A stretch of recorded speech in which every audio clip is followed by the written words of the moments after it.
Hey everybody, welcome to this week's episode of Hold the Mic. We are your hosts. I'm Ryan Shead. That's Ian Sherman. Brother, how are you doing? What fucking day is it, man? I don't even know what's going on anymore. Groundhog Day, that's what day it is. God damn. Every Happy day. Friday. It's I know like it's Friday. Eeyore. Another day. Oh my God. I was him for Halloween. I used to be Tigger, and then I had kids, and now I'm Eeyore. There you That's how go. that works out. That's exactly how it works, actually. It literally is. So hope everybody's doing well on this Friday. Happy to come hang out with you all. There's a lot of news to go through, a lot of craziness to try to cover. We can't even cover it all because we don't want to be on here for 3.5 hours. So I remember why we switched to Wednesdays, man. I'm just gonna say it. This is I a know. lot of news leading up to Friday. Yeah, It's like, let's between just keep it on Wednesday a and Friday. Yeah, exactly. God damn. Hey, So Brian, much. what did she say? Hey, Brian. Who the hell is Brian? All right. What up, Buns? It's good to see you. And then she changed it to bro, like that made it better. Oh my God. So Got the best people here in the before we group get chat. started though, man, how was your week? It's great. It's great. It's been as I've said, I'm on paternity leave, and we could talk more about stuff like that and positives, but it's really, I really hope a lot more men get time with their children. Just to really have this time frame. I hope that the system really works where people can be granted this time. It's not a luxury. I think this is really necessary for building better children, a better future, a better America. Just really being there. The time that I'm spending with my son, like you and I, when we talked earlier, and I was like, "Good morning," and you're like, "You're just waking up," and I go, "I mean, I just had a nap with my kid. Like we just had a power nap together, and it was the best thing ever." So I miss those. I am soaking up every minute of it because I know that this is it. Yep. And it's one of those things where I'm just like, I'm trying to get as much time with this little dude as much as possible. So the week is great. I mean, there's a lot of toss and turn of everything, of course. Oh, she was saying, see. What? Sorry, what? no, sorry. I was reading the comments. Got you. I'm an idiot. So I'm the idiot. That's yeah. Hey man, Buns is gonna prove that time and time again on this show. So that's probably figured that out a long time ago. Yeah, she got us pegged. That's how it is. So yeah, so that's a duality, right? So being here in my own bubble, then doing this show really keeps me really ingrained in what's happening in the world and of course in our politics. So yeah. Well, How was your week? Hopefully you keep your windows closed and maybe drill a few screws into them to make sure they don't open for the next 4 years. Windows are being changed in about a month, so I don't even have control over that. There it is. There you go. Oh man. So I think what we should probably start with is Trump's trade wars. Ooh. That should be the name of a reality TV show at this point, I think. It's between that and Trump's tax. Like I hope every company comes out and puts like Trump tax and shows you right on the front of it. Right on the receipt. Yep. Every step of the way. We need to know that this is the Trump tax, what we're dealing with. But yeah, this trade war is bullshit, man. Yeah. So what do you think the short-term effects are going to be? Short-term? Recession. I think that's going to be the short term. No, I mean, I'm not trying to really laugh. Jamie Dimon, all the people, Bill Ackman, Jamie Dimon, hell, even my man who's screaming at people pushing all the buttons, not you, the one that's on the news, the Kramer, right? They always give a crazy white guy fucking buttons. What's going on here? So they're all saying like this is going to get really bad real fast because when you look at the argument of why we did all this, you were never going to build manufacturing within 6 months. No. So all the concepts of, well, we're going to be building in America. We're going to, okay, 20 years from now, maybe, but not now. Do you know what it takes to actually excavate land, build an actual factory, put in the right parts, find the right workers? This is not happening in 6 months. It's not going to happen. They have to build the infrastructure first. And it's like, you got to get the permits. There's so much that's going to happen before this. So it's like, you're not going into Detroit, for example, and moving into an abandoned building. They don't exist anymore. Yeah. Packer plant's not going to be refurbished. Do you know what it takes to really bring that back to life, to present day? Get out of here. Yeah. So I think we literally shut ourselves. You know what? I think we're Cheddar Bob in 8 Mile. That's what I think. Oh my God. I think this, you guys can all quote me. We are Cheddar Bob. If you haven't seen it, go see it. We are Cheddar Bob and 8 Mile. That's who America is right now. I mean, And that, if huh? that's the case, then I'm B Rabbit. I just it, And it, your name is Clarence, and you went to a private school. I'm Okay. telling you, um, it really is interesting to see just how disconnected some people are from what's happening right now. Reality. And I mean, yeah, I think Yeah. that's fair to say. And I think it's willful. You know, Yeah. I think a lot of people just it's so overwhelming. Like I think who was it? Jay just said, "Is anybody else tired of hearing I'm breaking news 78 times a day?" Yeah. I think that comment right there it just encompasses how so many of us are feeling right now in terms of just overload of information. Like I look at some of the people that, you know, you and I chat with offline, other people that do this kind of thing, and I see what they post on a daily basis. I'm like, I'm amazed at how they're able to, you know, put out the amount of content that they do. Because I Yeah. know how hard, you know, it's a lot of hard work. People don't realize if you're editing everything yourself, it's not It's easy. a lot of work. It's a It lot of is. work. Unless you're using AI to pump out a bunch of clips, then you're putting in the work. Wouldn't know And anything about that. We put in the work. We put the yeah, work on this show. yeah. I mean, we use AI for very little stuff. Speaking of AI, I just want to give a shout out to our sponsor, Justice AI. Yes. If you're looking for an AI program that will help take bias out of your anything that you're posting, we use it sometimes for scripts that we do for videos. It works really well for that because Yeah. we have bias, of course. We're a left-leaning podcast. We know that. We don't hide it. We do try to be reasonable and as in the middle as possible, but you know we know what our biases are, so it's really cool to be able to run even what we write when you're trying to be unbiased and you find out now you could take it a few steps further. Yeah. And so it's a great program designed by Christian Ortiz and Mod Atlas Media. So shout out to Christian, who's doing big things. Very happy to continue working with him, and happy And to have him sponsoring the podcast. we will be partnering with Jai as he Chris has created the name Jai Justice AI. We'll be making Jai jokes, and we're gonna let AI make and maybe a handful of jokes at the beginning of every show. We're gonna start a new segment real soon, so stay tuned, guys. Yeah, man. A lot of good things happening. A lot of upgrades happening. We're pretty excited of everything that's going on right now. So, Yeah. and it's all because of you. It's all because of our listeners. It's everybody that shows up to the live shows. So, thank you for continuing to support us and like all of our stupid jokes and whatever else we put out there. You complete me. That's all I have to say. Hi, You're not buds. supposed to say that live on air. I say it every time. Hey. Hey. Um, so with That's Trump's good. trade war, though, there's some interesting disclosures coming up for us. Can you tell us about that, Ian? With the wait, I'm sorry. Say that part again.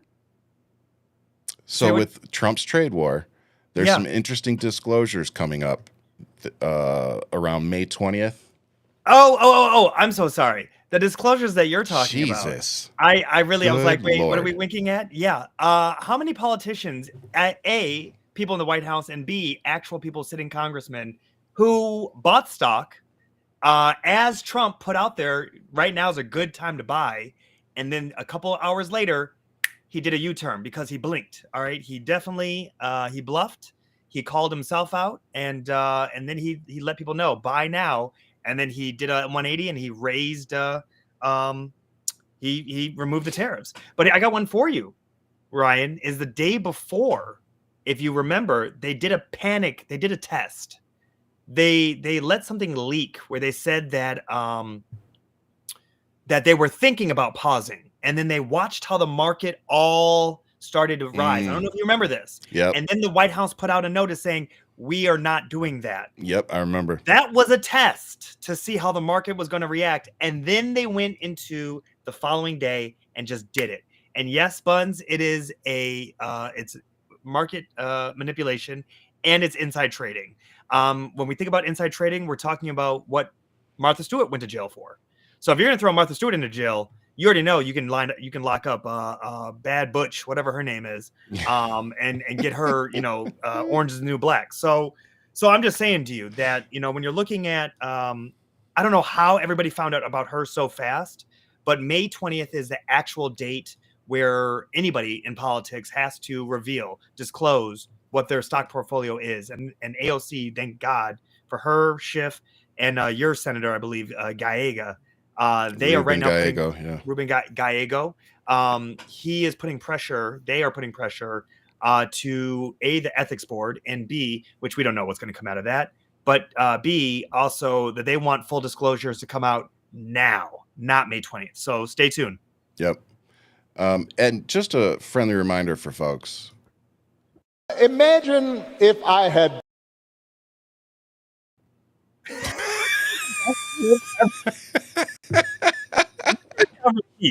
That right there is going to be on repeat until midterms. I'm telling you right Dude, now. it lives rent free in my head right now. I literally clipped it and saved it so that I can just post it under the comments of all the MAGA people. Good. It's so good. I mean, it's and perfect. here's the thing. Him saying that is the same equivalence of Michael Jordan's crying meme, right? Yeah. like Michael Jordan crying, knowing about his crying meme. It's that art imitating life. And it's like we've all said it. Like, what if Obama did this? What if Obama did this? And then from him to say it, it's like himself. Thank you. Yeah. Thank you. So it's a great job, Ryan. Kudos to you, man. Thank you, sir. Well, kudos to President Obama. I mean, he always gets those jabs in. I wish I was as elegant as he is in his ability to troll. Yeah. Like me, I just go straight to, you're a dumbass. And he's able to, just articulate it much better than I can. So it's always enjoyable to see him. Yeah. Yeah, it's always enjoyable to see him kind of batting around his dinner every once in a while. Only if you got that Ivy League, education, Ryan. Only if you did. Hey, all I got's my community college. Sorry.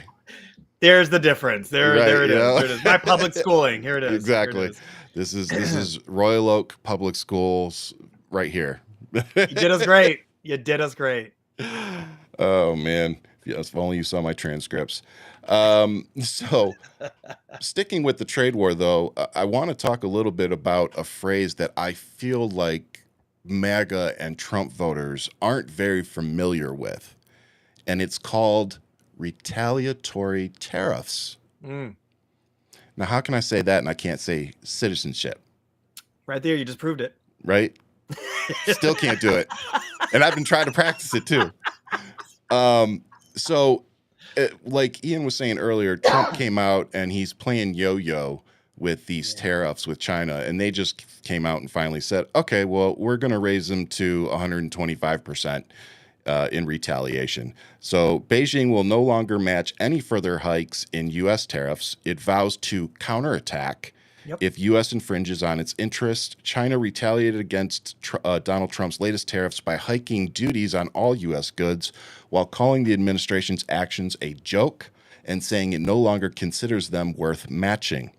Beijing will raise tariffs on all U.S. goods from 84% to 125% starting April 12th, which is tomorrow for those that need a calendar. The Ministry of Finance said on Friday, after the White House clarified that levies on Chinese goods rose to 145% this year. So, what do you think of that, brother? I think Trump is in over his head. I think he's in over his head, and he was looking for a exit ramp, and he chose the wrong one to box with. And the reason why I say that is because we're currently in this situation because of him. Just like NAFTA and with Canada and Mexico, that deal, how he got us out of it, and then he created his own deal. And now fast forward to today, he's calling whoever made that deal a fool. Look in the mirror. It's one of those things where back in that same time frame, he started some shit with China. And if you look at, and I'm seeing a lot of conservatives post a lot of memes and conversations about how there's no defending the trajectory that China is spreading all across the globe. You have Trump to thank for that. It was his last little self-inflicted dance with them. Here, yeah, very self-inflicted. Again, Cheddar Bob, Cheddar Bob. It's so good because he's like the Cheddar president, right? So it's Cheddar Bob. So I can't stress that enough. That it's like we literally put ourselves in this situation with him the last time, and now it's like he's picking up the pieces, thinking that he's going to win this fight that he started and lost the last time. So here we are. Um, I'm just gonna tell you right now, Apple, Tesla, all these American companies that are out there getting their stuff done, China's about to rip your shit off. It's game over. They're about to Yeah. literally, they're gonna say, why do we need to abide by your rules when you don't even abide by your own rules? Well, About Apple's anything. already moving stuff to India. This is what happened in excuse me, this is what happened in the last time Yep. with his deal. Everybody left China and went to all these different countries, but then China started to build and grow its exports. So when you look at it right now, they've already gotten rid of Tesla. BYD is the highest grossing vehicle in their country. Tesla's dropping fast as can be. And Yeah. Apple moving to India. Look at a lot of things that people are getting done. I mean, I just saw an actual photo of someone saying boycott China, made in a workshop in China. The guy's holding it up like, "Look what China made." And you're like, look at what the reality is. Yeah. Like, okay, get ready, guys, because everybody's getting their goods. Hey, how much mega stuff is made in China? Oh, a lot of it. Why do you think they're gonna put Go ask a MAGA person to take their hat off Yep. or their shirt tag or whatever. Just ask them to show you where it was made. Yeah. Any of them. It's my favorite. It's actually my favorite. Some of them are made in the United States, but and I'm sure they paid higher prices for it. I'm sure they absolutely did. But I would bet that over probably 60% of it is made in China. The only stuff I could honestly say to you that's probably made here is somebody who knows how to make this stuff themselves, And they're in the group, Yep. right? Yep. Much like how the Proud Boys, when they're not doing musicals, how they're making their own merch. So I it's would like, be it's one of very those things. surprised if any of the merch that actually goes through the Trump campaign, that goes through the Trump organization, I would be very surprised if any of it was made in the United States. Yeah. Yeah. I would, because again, when we're talking about difference in parties, okay, I've talked about this several times on this show. Because I ran for office as a Democrat, I know that there are certain things that the party does, and one of the things that they do is they use union print shops to print all of their stuff. So every handout that they do, every pamphlet, every mailer, every shirt, every yard sign, every cup, every hat, all of it is done through a union print shop, meaning that every Democratic campaign out there is keeping union print shops in business, because if you are running for a campaign or running as a Democrat and you don't have a union bug on any of your stuff, good luck getting in to talk to people that you would need to talk to for big money. And They're that's not, why I'm they're not going running to talk as to an you. independent, Ryan. That's right. Shout out to Marcus Flowers. I see he's in here, man. Love this dude. And Oh, if you guys nice. haven't seen the episode with him, China has all the cards. matter of fact, my wife love you, in brother. passing heard me editing some of the clips, and she goes, "Whose voice is that?" And I go, "Excuse me?" And she goes, "That's a very soothing voice." I go, "Would you please back up off back my, up off my my- workstation?" So Marcus Flowers, my wife doesn't watch the show, but she now is a huge But she fan now of yours. listens to you. Apparently, if you're Yep. coming out book to tape, she's your number one fan. There it is. Oh, but in all seriousness, though, Marcus, we did a show with him a few weeks ago. It was amazing. We definitely hope to have him back on. But more importantly, this is somebody that you guys need to go support. Yeah. So for our listeners who maybe aren't watching the video, you can spell his name Marcus, last name Flowers. He's a veteran like myself, but he actually went into some areas that, people that get into some shit. So these are the people that we need in charge. They know how to handle themselves in times of pressure. They've represented America for decades, whether it be as a veteran or a federal worker. We don't need reality TV hosts. We need people like this. So yeah. Marcus is an old soul. He's definitely on point. I still can't believe that Georgia picked whatever. Anyway. Every time I think about it, I get more pissed. Marcus is bigger than that. That's all I gotta He say. is, Marcus man. is bigger than that role. Moving on to bigger, better things. There's bigger and better things down the road. Yeah, That's all I got to say for about sure. my man. So let's keep. Can't wait to moving. hear what those are, by the way, because he wouldn't tell us during the show. He's coming back. He's coming back to tell us. That's all it Exactly. is. That's all it is. So big shout out to Marcus Flowers, though. But with all these tariffs, I think it's a good pivot into the stock market. I don't think we can do a show this week and not touch on the stock market. What a week! This is insane. It's really very insane. volatile. Very Yeah. volatile. Yeah. Literally in history of the market, this Yeah. is one of the worst weeks it's ever seen. Yeah. So When you're going up, 2,000 or down 2,000, 3,000 points a day. Yeah. And when you're fluctuating, 1,000 up, 1,000 down. Yeah. I mean, we I were flirting with the ticker being pulled, where they yeah. literally stop all transactions because if Yep. you hit that one number, they cut it for the day. They're like, we cannot have that drop. And you're right about Trump's yo-yo. This it's these are concepts of a plan. Yes. Direct effect. What you're seeing, he does not know what he's doing. Everybody's No. talking about it. The real conversation, excuse me, Ryan, is Peter Navarro.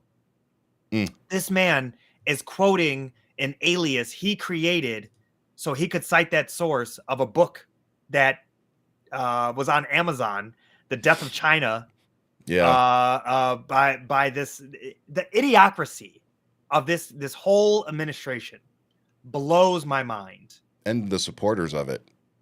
I mean, the supporters are being led. I don't even care about that. It's the people that are the grifters and that are Mm. literally leading this, because people want to be. They want to be.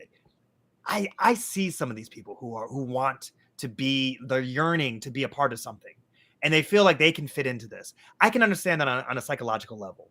What Yeah. gets me is them not taking the extra step to like cite sources, read into it, just read in general. But then you see it. You see that they're not. That's not who they are. That's not in their makeup.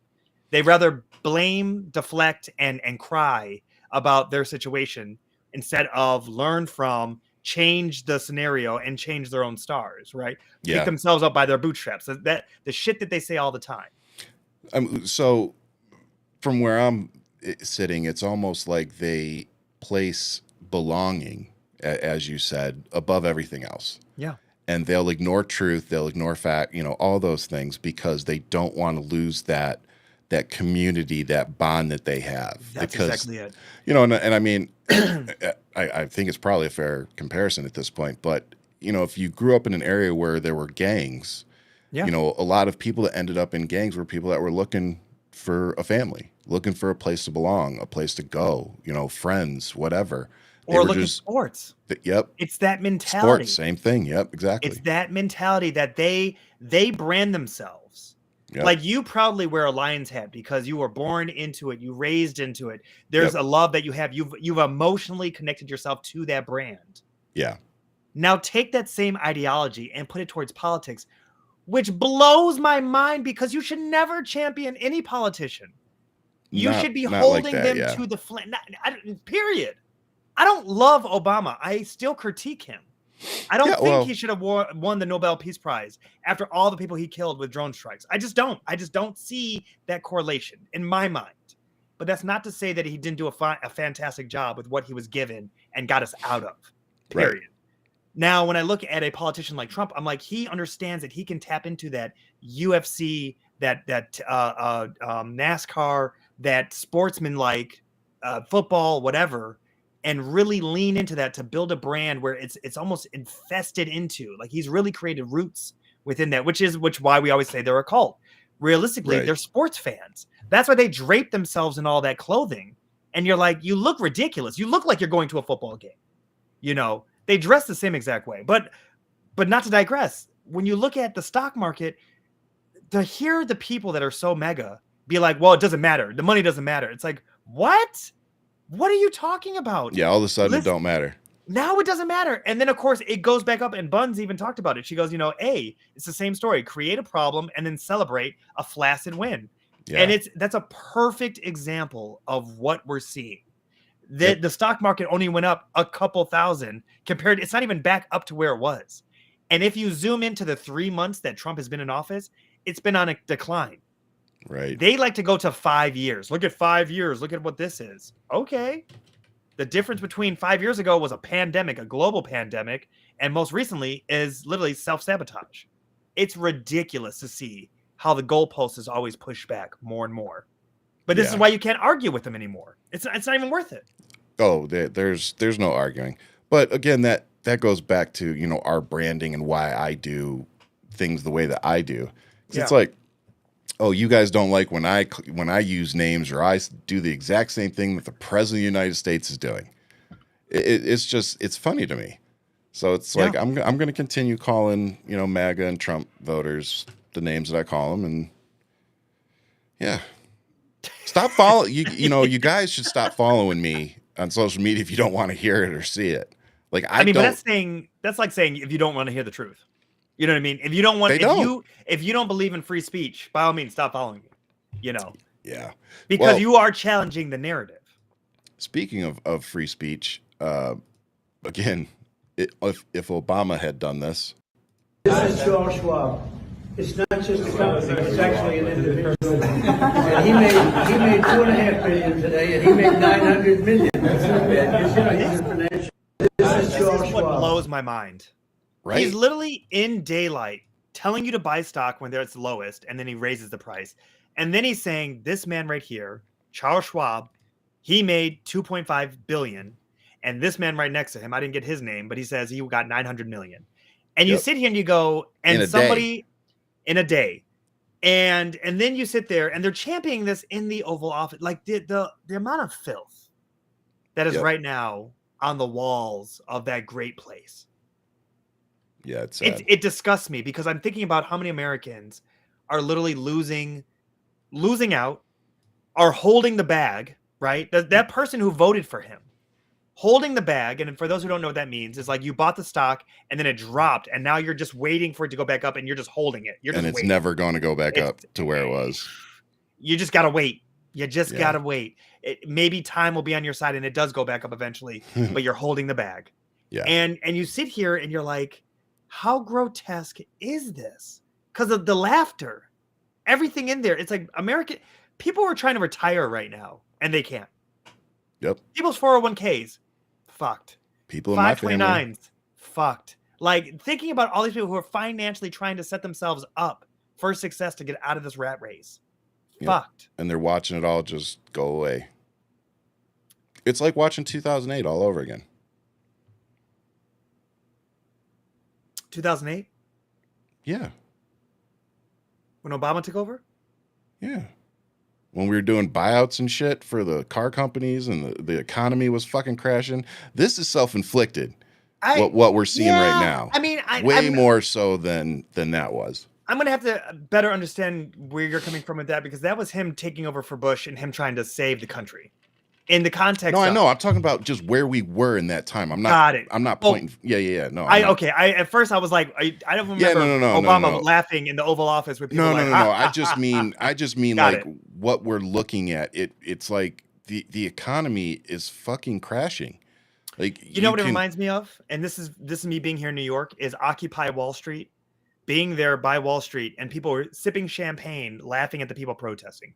That's what this reminds me of.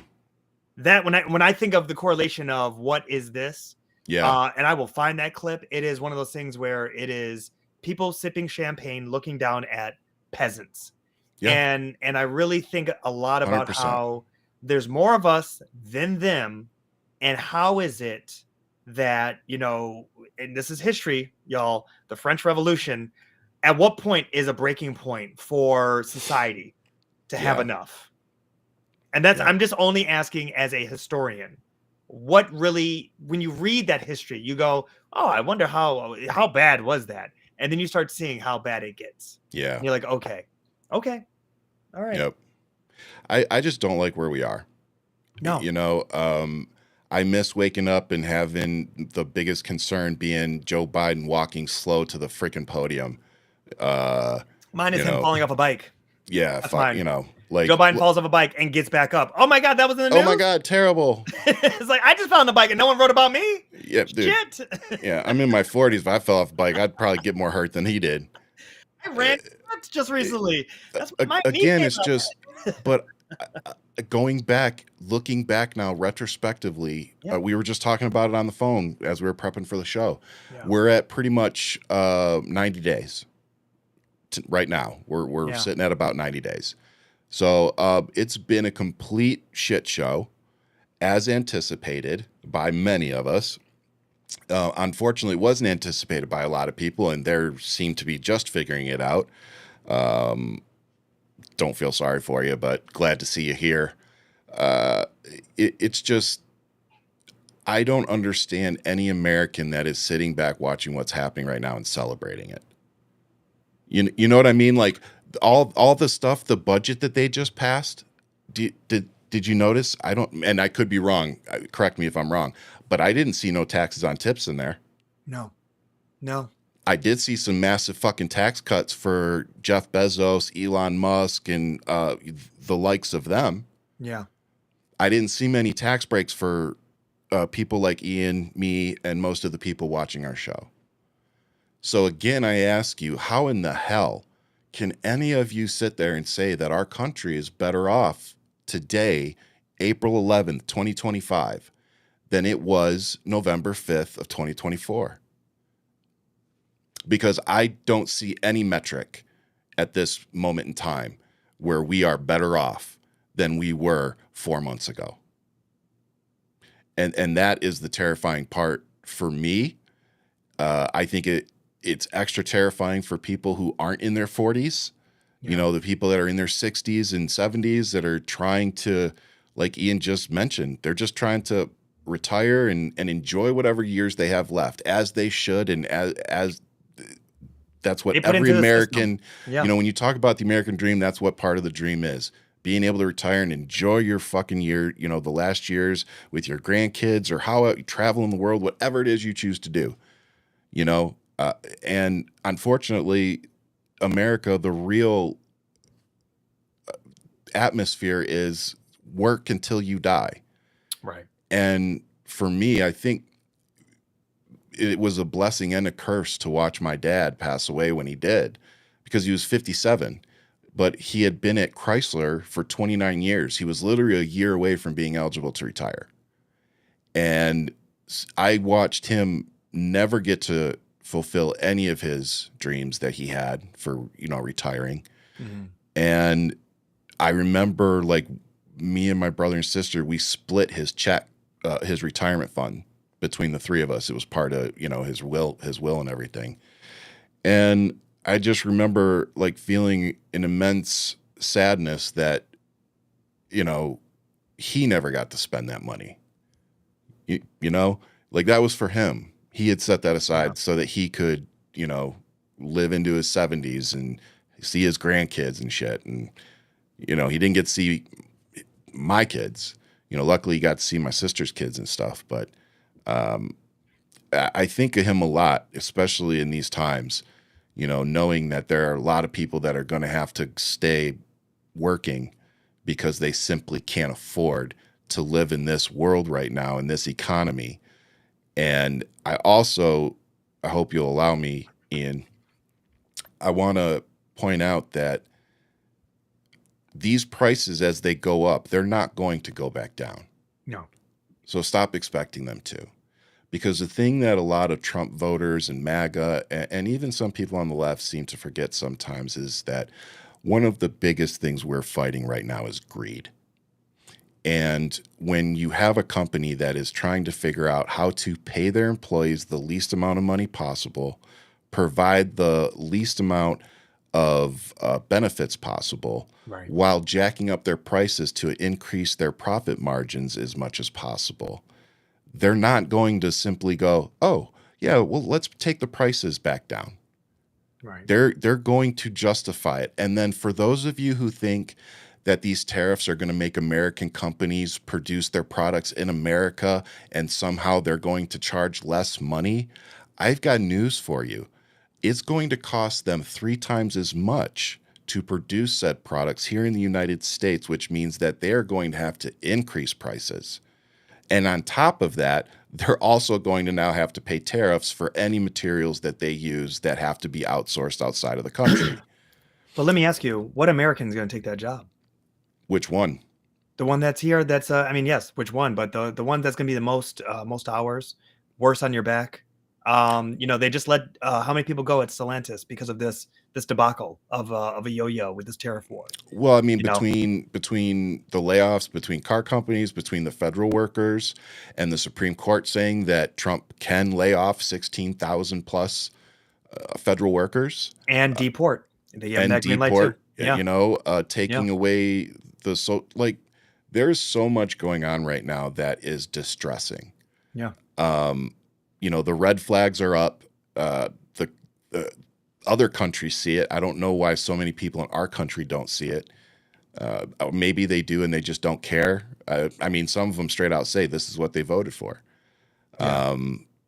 And if this is what you voted for and you aren't somebody who has, hundreds of millions of dollars in the bank, you're a dumb fuck. Yeah. Yeah. It's really tragic to see that. How'd you like that off ramp? It was a good off ramp. It was that was actually the most like surreal Ryan rant we've gotten. I feel like some of these are in order, right? Right? Little. You serenaded us, but cold hard facts, man. And I will say this: Marcus Flowers should run for president, and brother, I promise you, you have full immunity. Do whatever the fuck you want. There you go, man. Reparations, baby. Let's do it. Go big. Go big. They're talking about giving January 6 people money. Shit. If they do that, I promise you, I'm running for president. I've seen so many good posts. Like one's like, I want my 40 acres and a mule. God damn it. You will see brothers in the hood walking around with mules. Okay, I'm telling you right now. I will go all out if I run for president. Yeah, don't let it happen. I'm telling you, racist white America, do not let me become president. It'd be the worst thing for you. So it's one of those things that I really look at. I really look at the pain that's about to unfold. It really does. You know what? I have to say it. We hit the iceberg. We hit the iceberg, and now there's a few of us who know.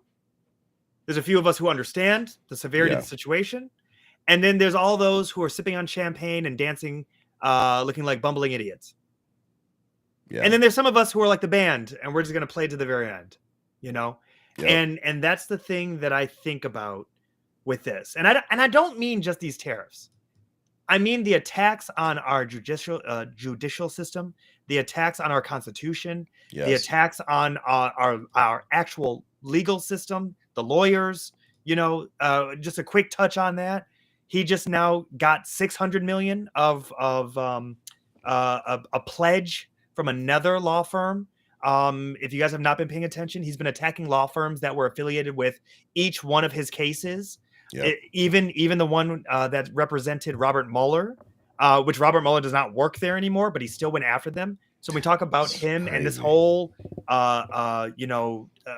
revenge presidency, whatever this is becoming. And then you have to ask the question, what are you accumulating all of these hours, millions of dollars worth of time from these law firms? What are these pledges going to be for? What are they there to now attack or to how to defend, your family members? Yeah. You know what I mean? When you think about this, because he's covered. So who is he protecting now?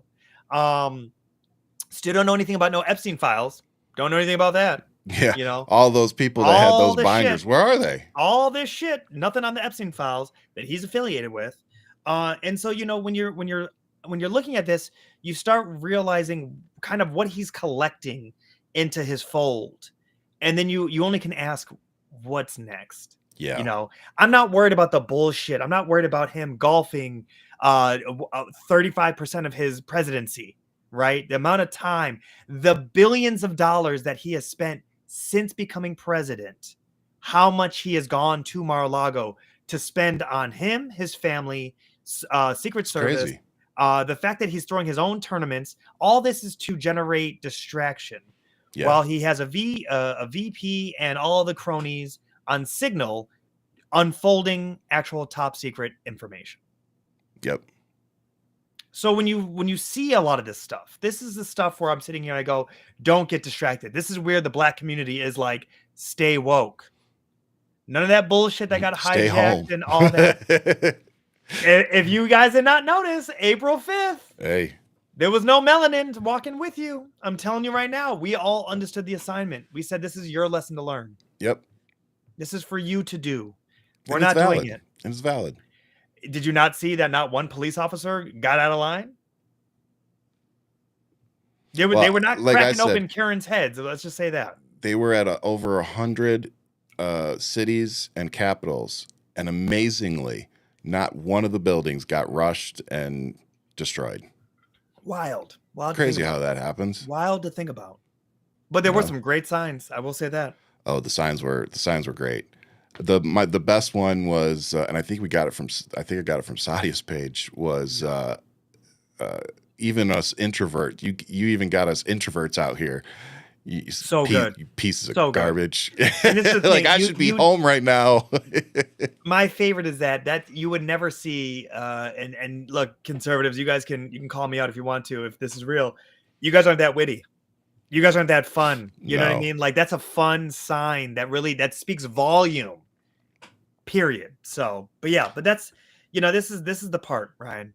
We hit the iceberg, and now it's just like, okay, what's next? I mean the way that the people that talked about Joe Biden using the judicial system are sure using the judicial system a lot to do what they're doing. Yeah. And it's just kind of like, again, the hypocrisy is what upsets me. You know what I mean? Like if they walked the walk, I wouldn't be that upset. It's like, okay, this is, you're doing what you say you're going to do. But you sit there and you point the finger at liberals and Democrats and you say, oh, look what they're doing. And half of it's bullshit. And then you turn around and when you're in power, you do it times 10. And we're just all supposed to sit here and eat it. And then you guys are sitting there clutching your pearls when we say, oh, no, we're going to arm ourselves because we see what's coming. And when you have colonels being relieved of duty because they expressed concerns over how our government was being run, you have a problem. And we literally just had, let me pull it up here. Trump is at it again, firing women in the military. So Colonel Susan Myers of the U.S. Space Force stationed in Pitofik Space Base in Greenland was removed from her command after criticizing Vance's unneeded and costly visit to Greenland. She stated her loyalty to the U.S. and the law and not to politicians, so Trump got rid of her. Correct me if I'm wrong. That's a lot of things on her chest right there. That means that's a pretty big ribbon rack. Yeah. And I bet you they put in a white dude who has like 3 things. Yes. Well, I don't know what like his ribbon rack looks like, but yeah. It's just what upsets me too is, again, from a veteran standpoint and also from a military spouse aspect as well. I watched my wife have to work twice as hard as a lot of the people around her, not just because she was black, but because she was a woman.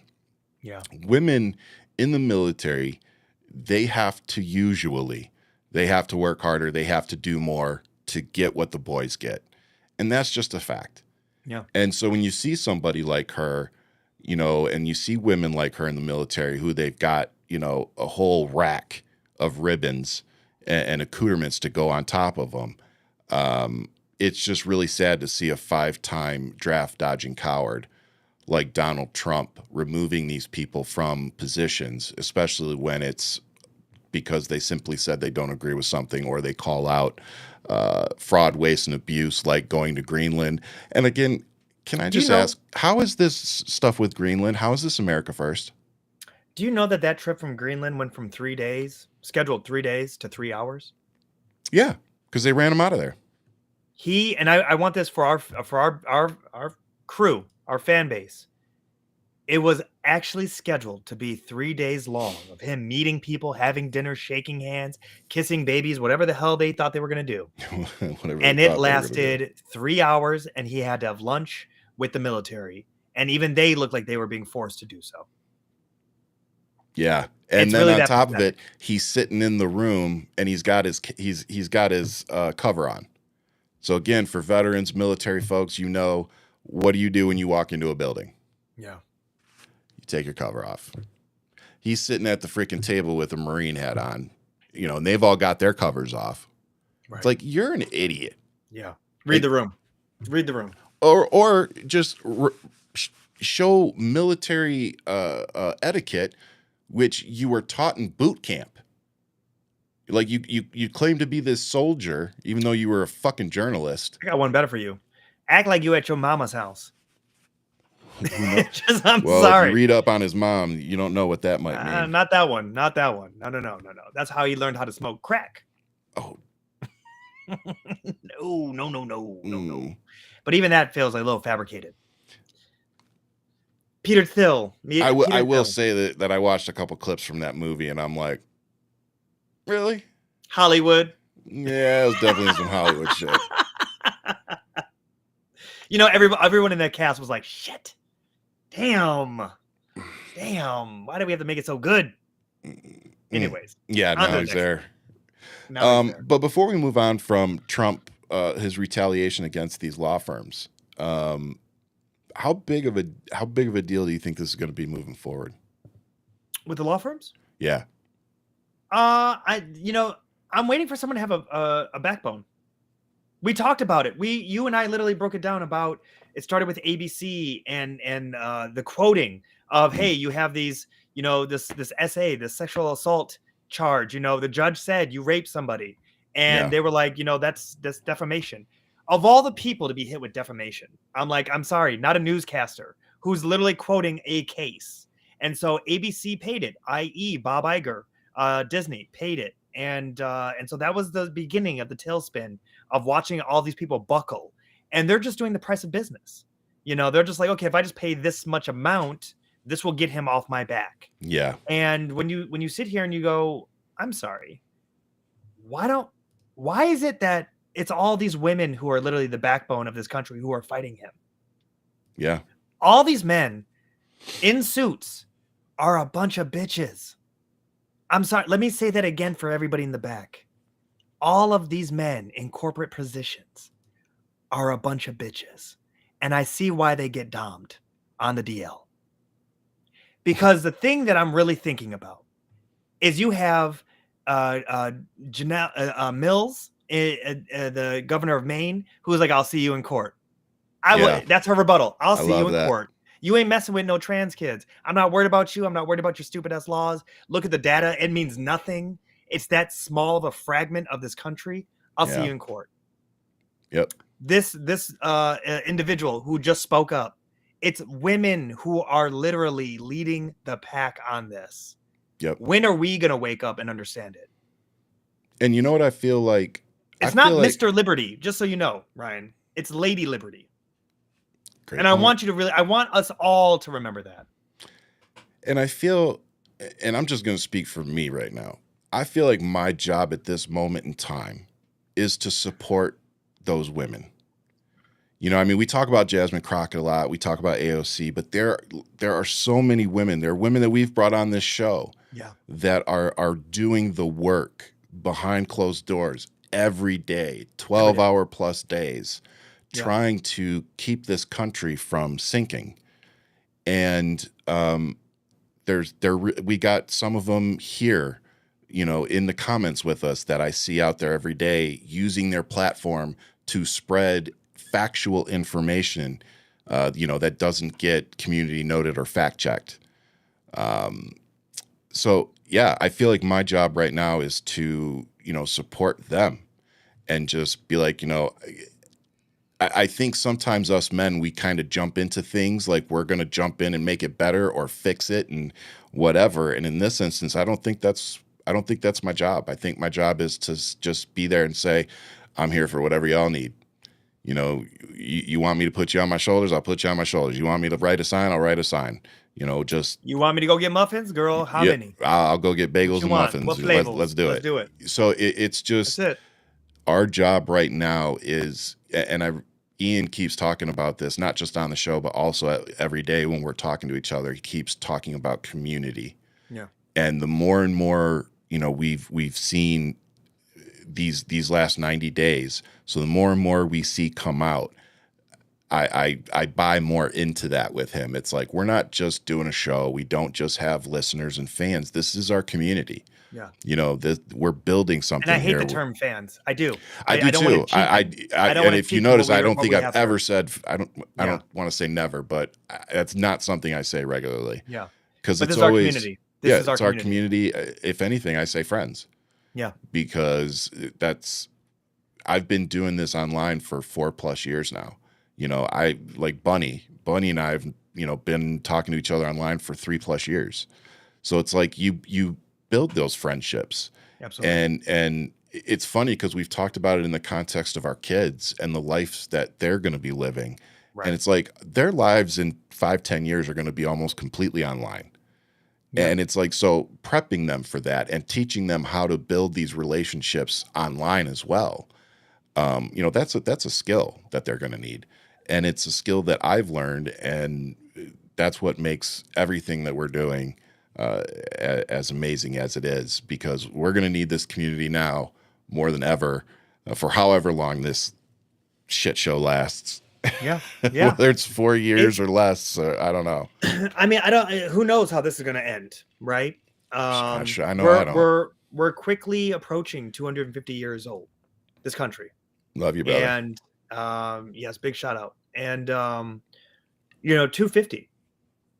That's make or break for some nations. We have to remind ourselves how much of the infancy phase we are in Yeah. all of this. You know, and quickly the infighting that's unfolding. Yep. That's the part that really gets me. It's been how many years since the Civil War, and here we are again.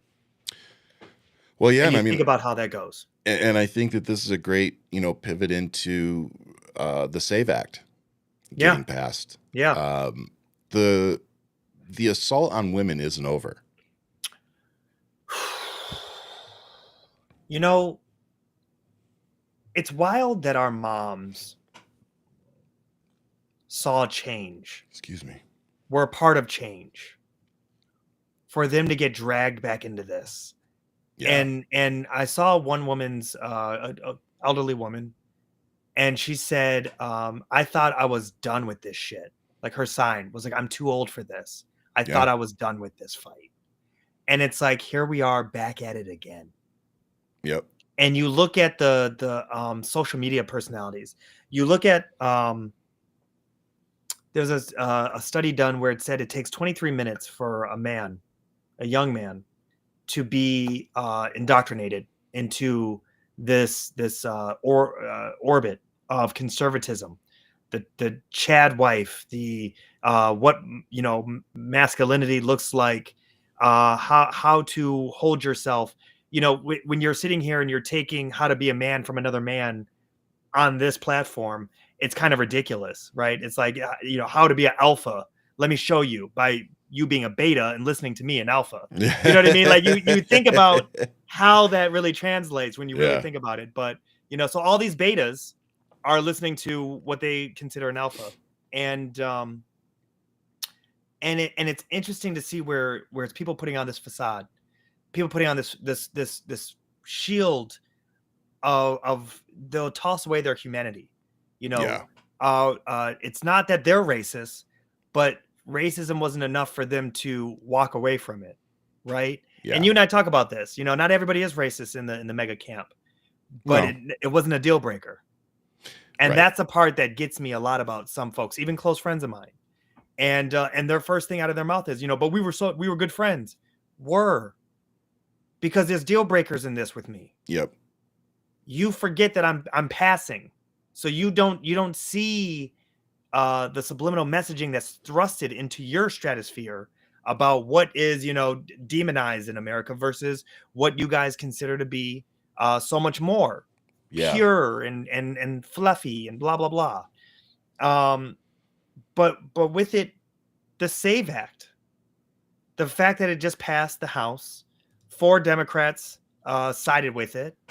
Yep. And the main killer in that bill, women will not be able to vote if their last name is changed. Yep.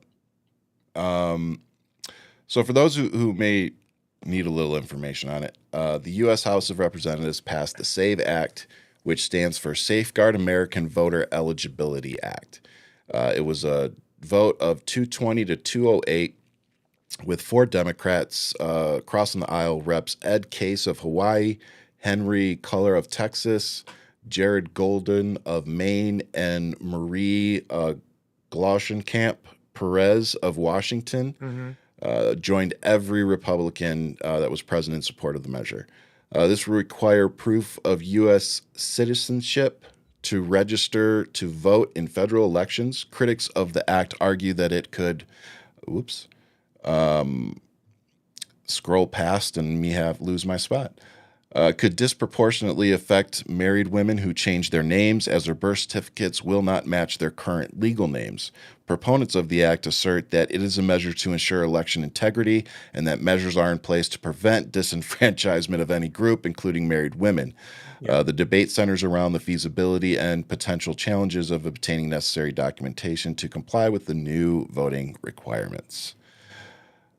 Look, man, this is just... I'm trying not to cuss too much. There's one. I mean, I've done enough today. There's one thing that I find really interesting, and this is what's ingrained in me. My mom never took my father's last name, and I loved that idea, loved it, and there was a great level of identity that was there.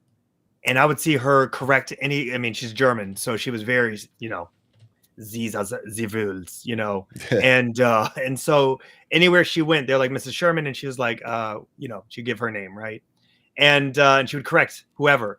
My entire life, she would do it, and at some point, when I was of age and I started dating around and being in the scene, I would hear people put their name with my last name, and I'd be like, red flag. Red flag. Like not subconsciously, it was there in me where I was like, I'm looking for a partner who is bringing that same kind of energy, who's like, I will never take another man's name. And I didn't realize that until I met my wife. And it was when she told me, she was like, I'm never taking your name. And I was like, oh, I just wanted you so bad. Like, you know what I mean? Like, I was like, oh my God. And then I fast forward to today and I go, oh my fucking God. That alone would save her the chance to, yes, she has all the things that she needs. No, you don't have to be in the system where you have to take someone's last name. But all these people were lied to. Yeah. And then now for them, their fathers, their brothers, and their sons are trying to take away their right to vote in a system that they're like, you don't need to vote anymore. Yeah. Daddy will take care of you. Yep. And I think about that and I go, these people are, it's so simplistic and it's so idiotic. And it's one of those things where it's like, why are we trying to rush back to this place that was chaotic? Yeah. Like, I really do feel like we're in a rat race to the bottom. Like, what are we doing here? I mean, we're definitely in a period of regression. I don't think anybody can argue that at this point. But that's the point. But did we have that much progress that now we have to go back? Like, is that how the pendulum swings? Sadly, yeah. I think the answer is yeah. And I think, one of the biggest being that Barack Obama became president. Unfortunately, I think a lot of what we've seen since 2015 has been a knee-jerk response to, a black person obtaining, arguably the most powerful position in our country. And so, yeah, I think that plays a part in it. And I think people, if you combine racism with misogyny, I think, you put that together in a nice little American sandwich, and it makes the MAGA agenda make a hell of a lot of sense. It's always be Wonder Bread, huh? Has to be Wonder Bread. Of course. Yeah. But controlling women is the point. It's always been the point. Yeah. Kicking back abortion rights to the states never made any sense. Right. It just didn't. Removing federal protections for women never made sense. Right. except for if your agenda is to remove protections for women, Right. which is exactly what they've done. And not to mention the time and money that's wasted now, every state having to fight this fight again when it was already Again. again, Again. when it was a Make settled America federal law. an asshole again. That's And what then- this is. And then we have a Supreme Court that was appointed by a convicted felon. Yeah. That 3 of them we literally have on tape lying under oath, that said that they would not overturn settled case law, Roe v. Wade, which all 3 of them did, which is exactly what we said was going to happen. So, it's really disheartening and difficult to sit here every day knowing that I've been saying and calling this step by step for years and getting told to shut up, getting told that won't happen. Oh, the Constitution won't allow that. Well, here we are. Here we fucking are. And pretty much everything I said was going to happen is happening. Yeah. So. Hell, everything Kamala said is happening. You guys can play the tape. Kamala's like, he's going to mess up the economy with all his tariffs and all this stuff. They all called it. Yeah. But again, because it was coming from a woman, a lot of men didn't want to hear it. When you talk about how could the Latino community vote so overwhelmingly for Donald Trump? Because you guys are severely underestimating misogyny in that community. But here's where the coin is funny.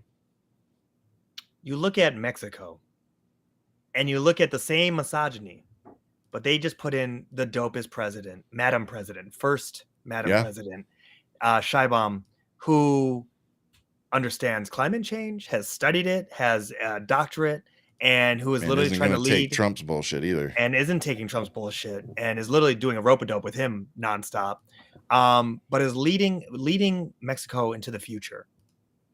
It's interesting where I feel like America was running the race in the Olympics, and we were sprinting and we were ahead of everybody. And I feel like something popped. And now we're about to get lapped. Oh, yeah. Do you know what I mean? Yeah. Like, I feel like something is no longer working in the way. legs, and now we're slowing down, and everybody's about to just pass they've been biding their time, and they're about to kick right past us. And I don't think of anybody in our generation, millennials, younger, Gen X, what's above us, boomers. They maybe have seen it, but they've been spoiled this entire time by the greatest generation ever to live, who fought fascism. Yep. I can't stress this enough, guys. That was Antifa. They literally fought fascism. Yep. And you sit here and it's like, we don't know what this feels like if America's second place, third, fourth, fifth. Yeah. We don't know what that feels like. No, we don't. And again, I don't think enough Americans understand how much power we're actually giving up right now. Yeah. Like isolationism isn't a winning strategy. It just isn't, especially in today's world. When you have airplanes carrying goods, from other countries and can be here within 8 hours, or faster. Yeah. It's like you can't shut off international trade. You can't make it so expensive to do business that they find other people to do business with. Like the EU is literally making connections to try to cut the United States out of as much as possible. Yeah. China is literally making deals to try to mitigate as much as they can. With Canada. Everybody's going to be making deals with without Canada. Us. We're no longer part Mexico. of the conversation. Yes. Yeah. So again, we're watching all this happen in real time. And those of us, with an above 5th grade level education are sitting here looking around going, do you all not see what's happening? And with what you're saying, Ryan, I want you to reread what China said to Trump. We're going to be matching this tariff, and then we are no longer doing tariffs anymore. We will be, right? Yeah. And you think about what that subtle threat is. And you sit there and you go, Well, what are they going to do? They're going to go make deals with everybody around the world, and all of those deals are going to be about screwing us over. I'll give you one either directly or indirectly. I'll give you one even more terrifying.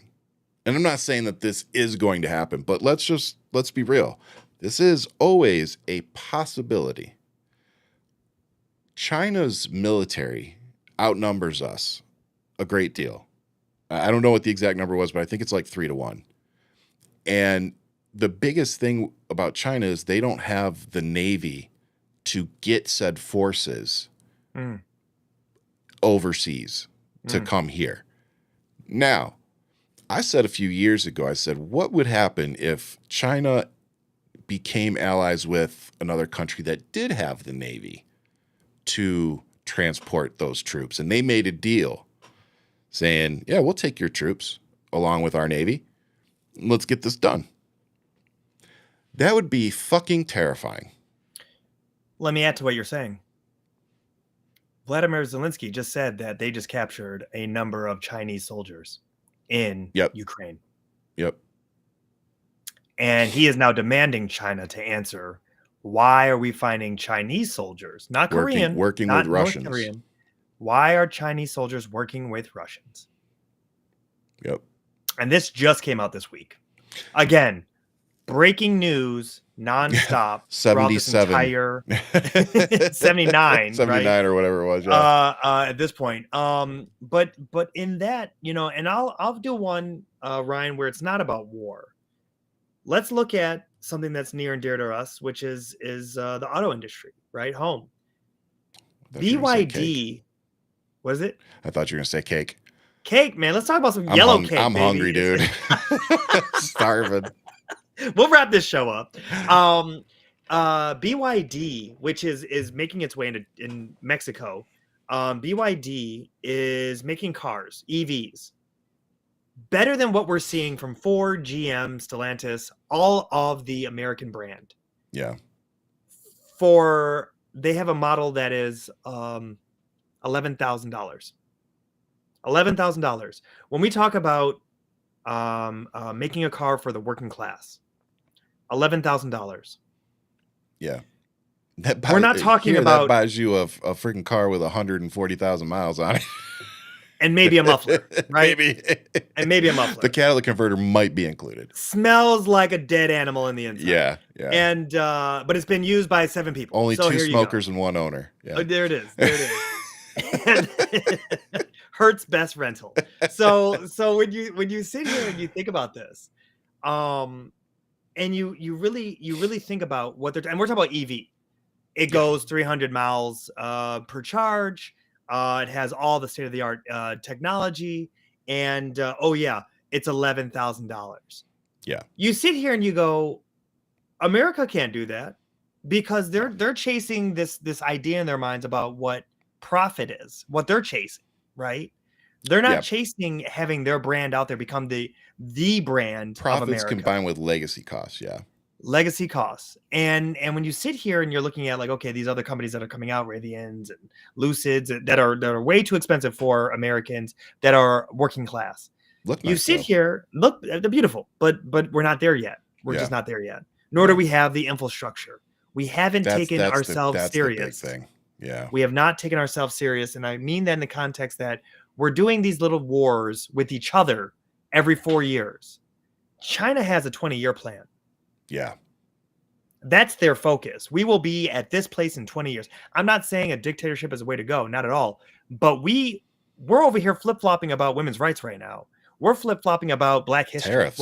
We're arguing, trying to debate what DEI stands for and who actually is DEI.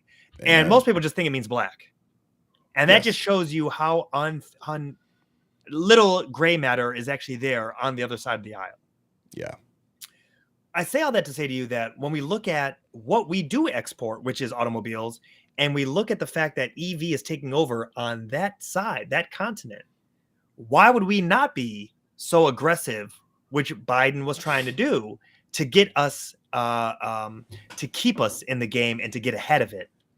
Where now we're watching this claw us backwards, and it's like, no one's buying our shit. China, who has the most people in their country is not buying any ICE vehicles, which is a combustion system for those who don't know.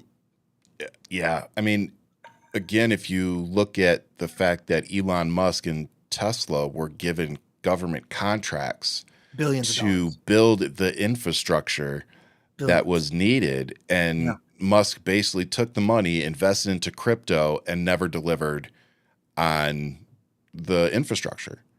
So once again, Elon Musk, the guy that's going through, getting rid of DEI policies and combing through our government for fraud, waste, and abuse, is literally a fraud who took a bunch of money from the government and never delivered on anything. So he is the one who is creating fraud. He was supposed to be the wasting one. money He and abusing power. he should have been building our infrastructure for the last 8 years, and he hasn't been. His vehicle hasn't changed in 10. Well, It was breaking news that they got new headlights. Like that was breaking news for a Tesla, or taillights. I apologize. Again, Taillights.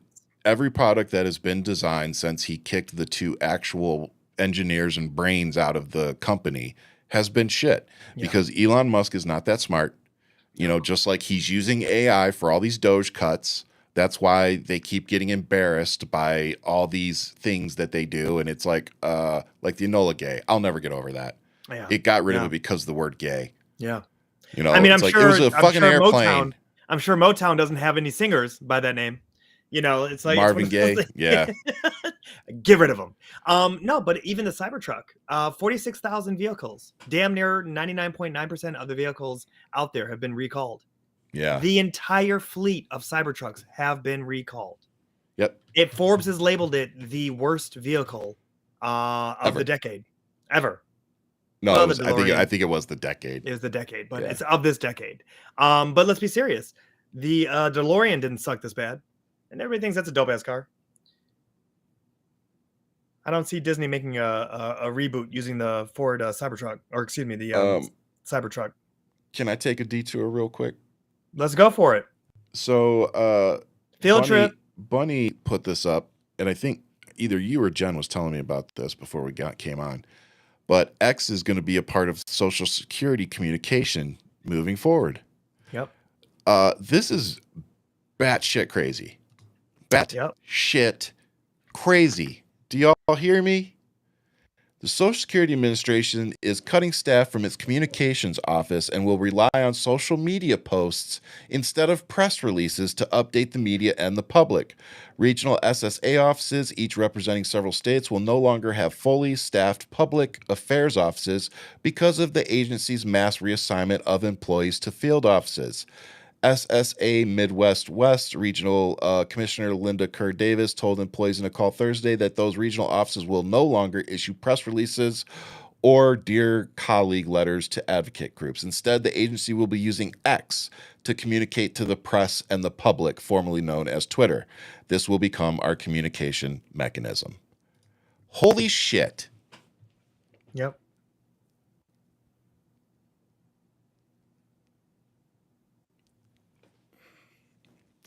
Like we're giving Elon Musk all this power when we should be dragging his ass out of our country by hair plugs.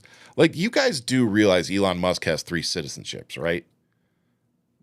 First one being South Africa, second being Canada, and the third being the United States. And you think that he owes some kind of allegiance to us? We're nothing more than a piggy bank to that man. And do you realize when a reporter asked him if he uses ketamine and how much, that didn't go very well. The dude is a literal drug addict who doesn't do anything. He's using AI to sift through our entire fucking government while simultaneously getting all these government contracts for billions of dollars. It's amazing how you all wanted Joe Biden and everybody else from the Democratic Party to divest from their businesses and don't do this. You talked about Nancy Pelosi and her stock purchases and all that shit. But this? Yep.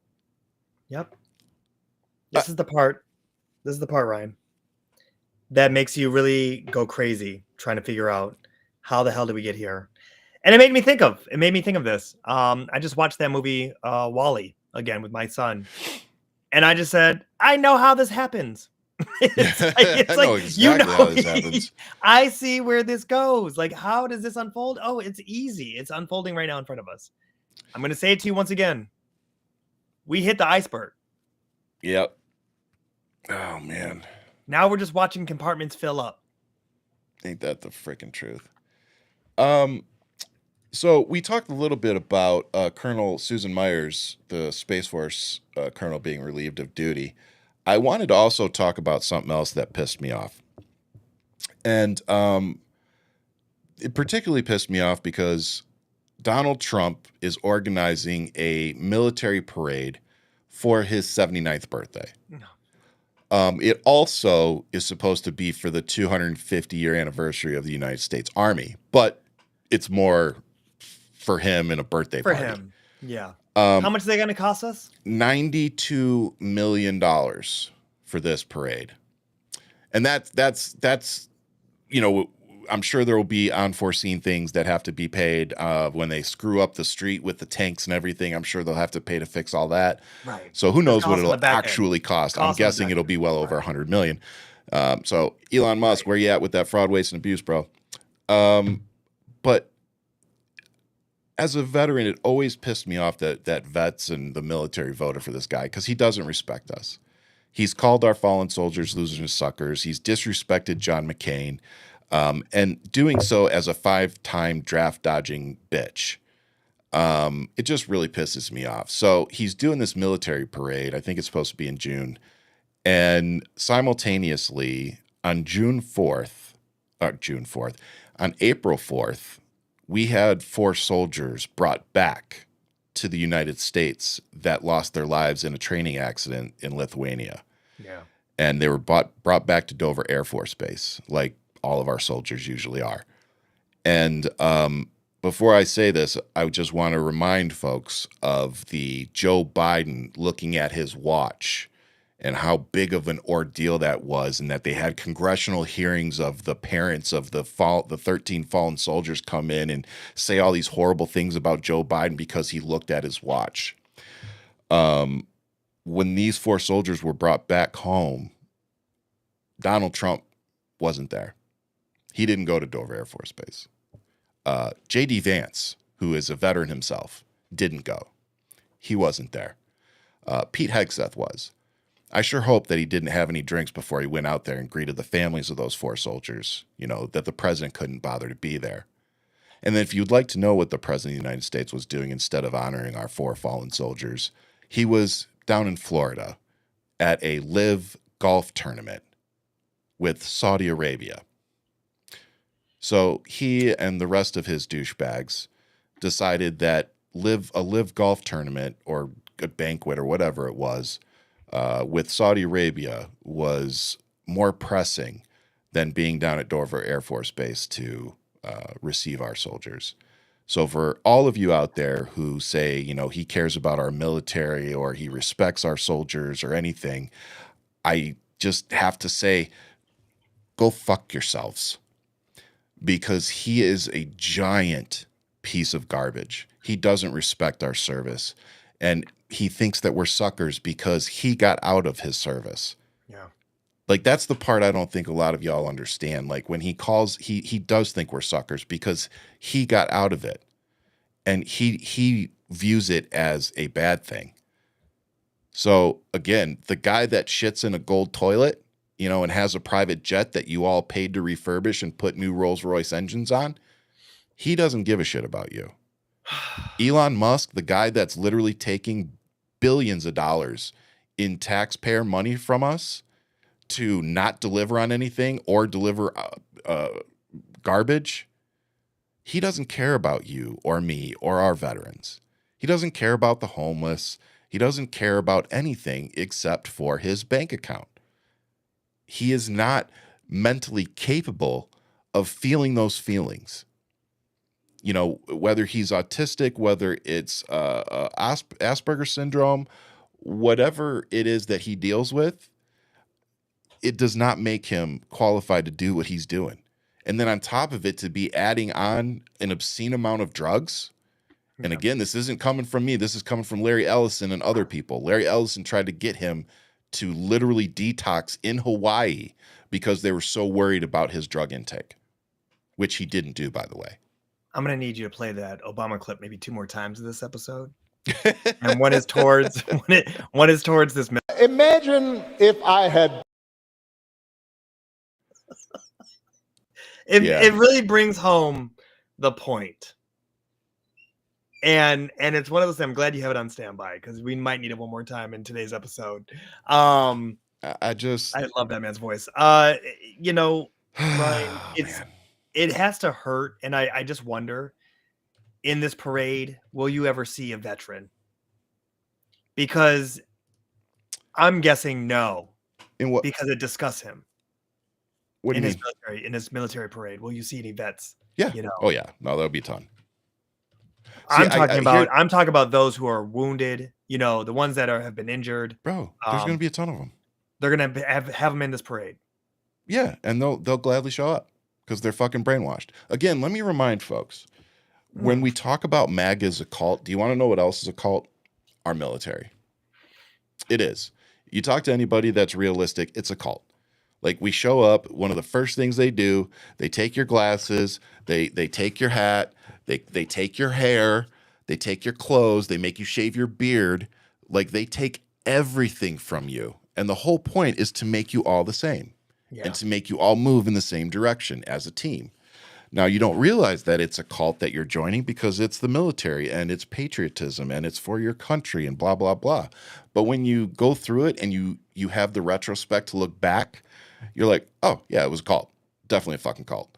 You know, all the way down to the propaganda videos. And for those of you who served, you know, around 2003, 2010, you know exactly what I'm talking about. They'll put you all in a room and they'll put these videos on of, you know, planes dropping bombs, you know, with Toby Keith playing in the background with a C-130 or C-5 doing chaff and flares behind it that looks like a huge angel.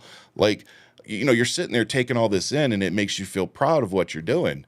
You know, fast forward a year and, you know, you got guys sitting in a booth, you know, dropping bombs from, you know, drones and they're 3,000 miles away.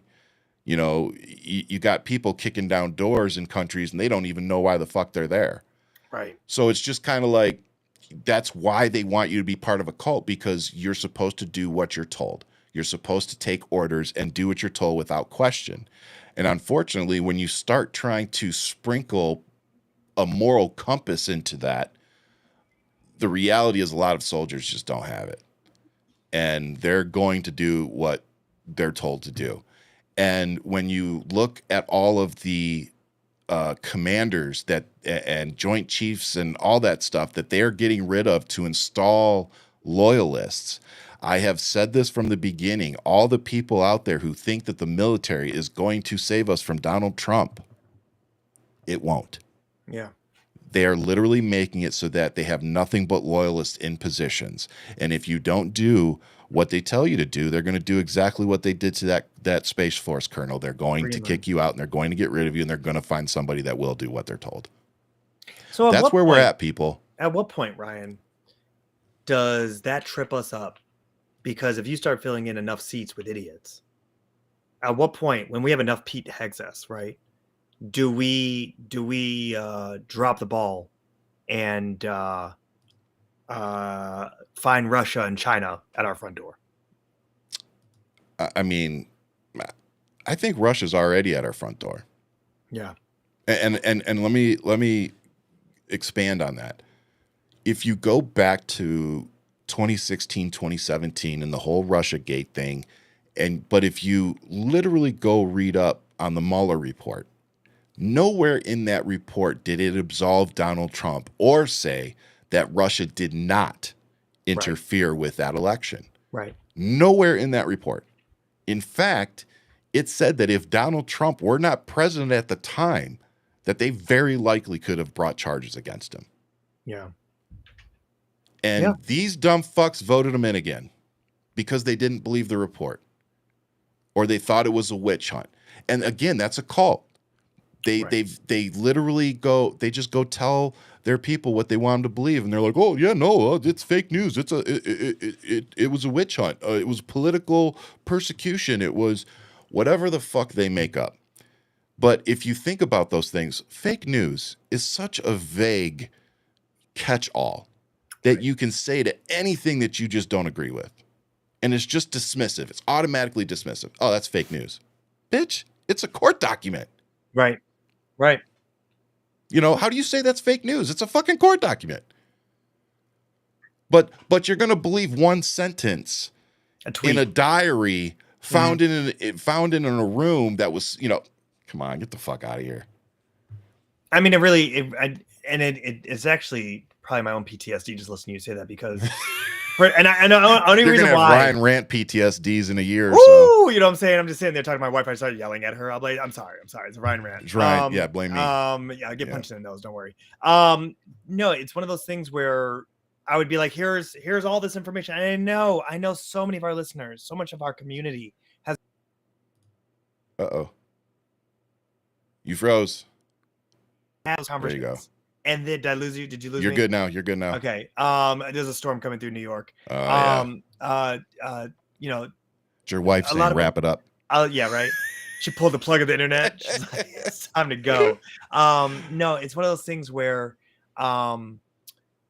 this community, our crew, everybody here, I already know, has had an argument the last 8 years because Mega's been around since 2015. It's 10 years now of this. Yeah. It is 10 oh my God, years. 10 years. Let that sink in. It has been a decade of this cult. And it's only gotten worse. And the thing is, I think about, and this is where I'm talking about my own PTSD, is that I've had fake news that's saying thrown at me where it's like, no, here's this information. Like, this is what it is. Oh, no, it's fake news. Well, no, Mueller says it. It's right here in black and white. Like, he is not exonerated. Well, no, Bill Barr said that he is. Bill Barr said he is. It's not. It's in the document. It says he is not exonerated. Like, there was collusion. It's just that he's the president that we cannot convict him, which then makes me sit here and go, well, why then wasn't he convicted day 1, January 2021? You know what I mean? Like, why? The same reason January 6th wasn't the end of him. But this is the part where I look at, like, South Korea. It took them 30 days. They said you did martial law, we had you impeached, and then within 30 days of that impeachment, we had you arrested because you broke the law. So many countries have shown us how to do it better. And we're not that shining light. We refuse to adapt. We're not that shining light. We're not meeting the mark right now. We're not meeting it. No, we're not. And I don't think we have in a long time. No. You know, there's a difference between being patriotic and being proud of your country and being realistic. Yeah. I love my country. You know, my family's given over 100 years of military service to this country. I don't plan on going anywhere. But I think we also owe it to ourselves to critique what's happening. And James Baldwin. I love it. And fix what's happening. Yeah. Because that's our responsibility now. That's what we must now take and put on our shoulders. Yeah. And if we don't, and we don't do it soon, like some people in the comments are saying, we are going to be at a point of no return. And that, to me, that's the scary thought for me, is, you know, we're going to get to a point where there is no other option but a physical remedy. Yeah. And we're headed that way. Like, we're headed that way, and there are people that are itching for that to be the outcome. So, you know, I don't say it because I hope that it's what happens. And again, unfortunately, I have to say this for MAGA. There's a difference between being prepared for a potential conflict, right, and hoping for one. Those are two totally different things. Being prepared and deciding that you're not going to be a soft target, that's just being prepared. Hoping that you get to go out and use your gun, which Kyle Rittenhouse, days before he went out and shot people, we have him on camera saying he wished he had his gun so he could shoot people. Right. See, now that's what makes him a disgusting fuck. So those people, those are the people that are lost. Right. I'm telling people to get ready because I think that that's what's coming. Not because that's what I want. Like, I don't want it. I don't wish it. But there's going to be a fight for this country. It's coming whether we like it or not. Well, I really have to ask with the SAVE Act, if this does pass and it does get signed, which it will. How many women are going to divorce their husbands? How many women are going to go change their name? How many are going to I think you're going to see have a lot. revolt? I think you're You know going what I mean? and you know what? Here you go. Let's put this out there.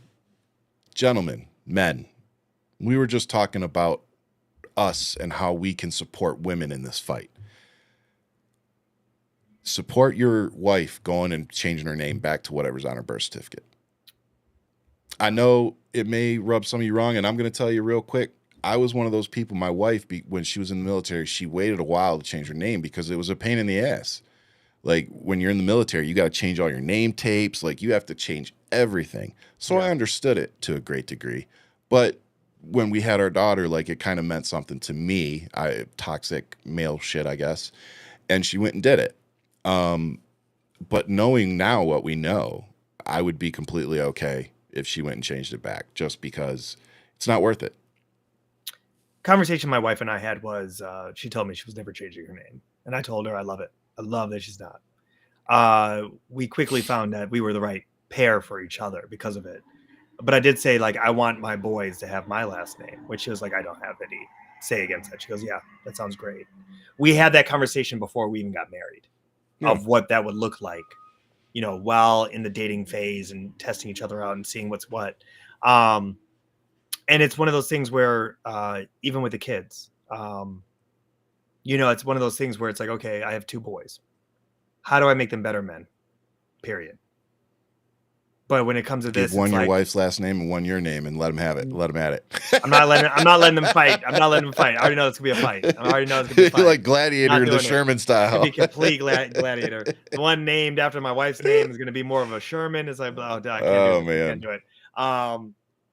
But it's one of those things where I'm sitting here and I'm looking at it in the context. It's like, how can I support? And I look at my sisters. My sisters never gave up their name, right? And so, but then I look at like the friends and the outer circle of everybody and the people in our atmosphere. And it's like, yeah, you no longer can vote. You no longer have your name. It's just scary, you know. And then what happens to state rights, right? Yep. Ryan, what is that just tossed out now? Like, oh no, state rights, you can't vote because a federal law says that this is what we're doing. There was no reason to pass this. No. There just wasn't. The only reason to pass this is to impede voting for communities that they don't want, particularly women. Period. Shout out to Darlene right here with this message right here. Married. This is family. Years. This is family right here. Miss Darlene Wilcoxon. Shout out to Miss DW.